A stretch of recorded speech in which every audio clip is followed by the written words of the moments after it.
Good evening guys, narito po tayo sa bagong troubleshooting naman. Dumating na po ang bagong water pump para sa ice maker machine. I-install na natin itong gabing 7 PM. Kakausapin ko ang may-ari sakaling walang tumanggap pag-rewind. Ako na lang. At na maka-order sa Shopee ng special bearing puller. Inner type. Yan po ang original nameplate ng pump motor.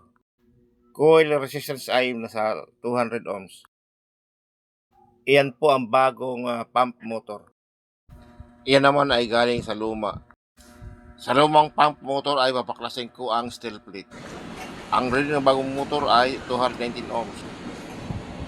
Iyan po ang lumang pump motor.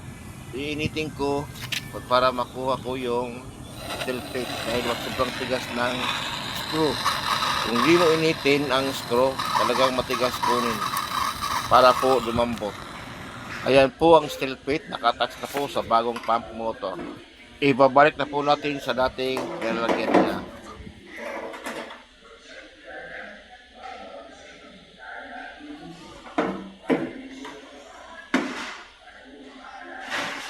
Iyan po ang tangke ng tubig, mayroon level flow switch at saka timer. Ngayon ay ipapasok ko yung wire ng pump motor sa control panel.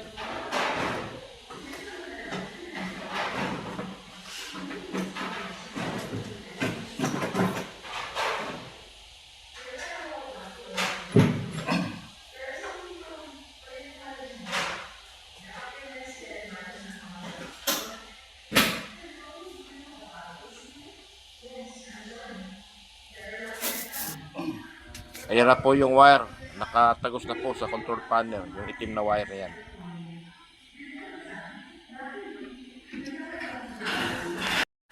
Ayan po. Nakaposisyon na po ang pump motor. Ready na for testing po.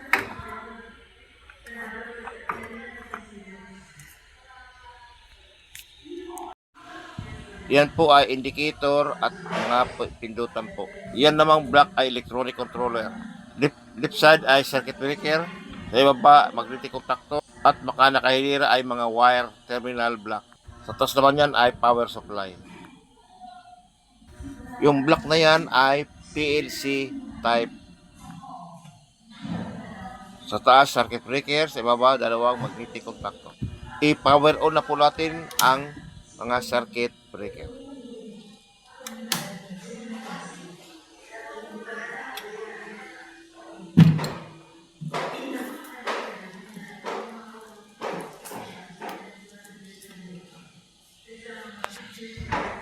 I-unlock na po natin ang pula na emergency lock.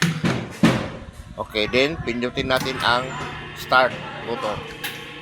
Oops, ayan na po. Ang bilis po umakyat ng tubig. Nagbubomba na po ang power pump.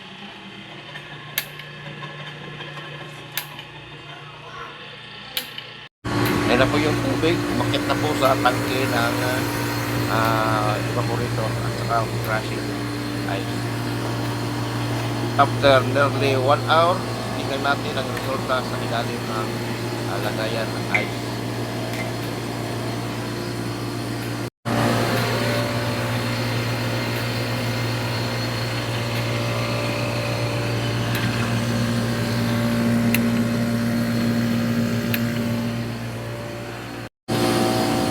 Ayan na po, nag-produce na po ng yelo. 6 type yan. Yan ko lang sa inyo ipapakita.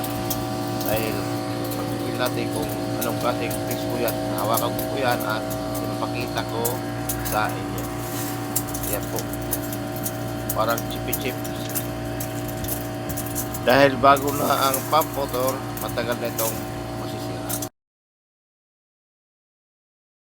Bibidyohan ko po ang ilalim ng crusher kung paano gumagana po siya. Ayan po, umiikot po siya. At saka yung mga ice na maninipis, nahuhulog. Takpan ko na po guys kasi mayroon naman akong ayusin sa ibang area. Dito lang sa main office.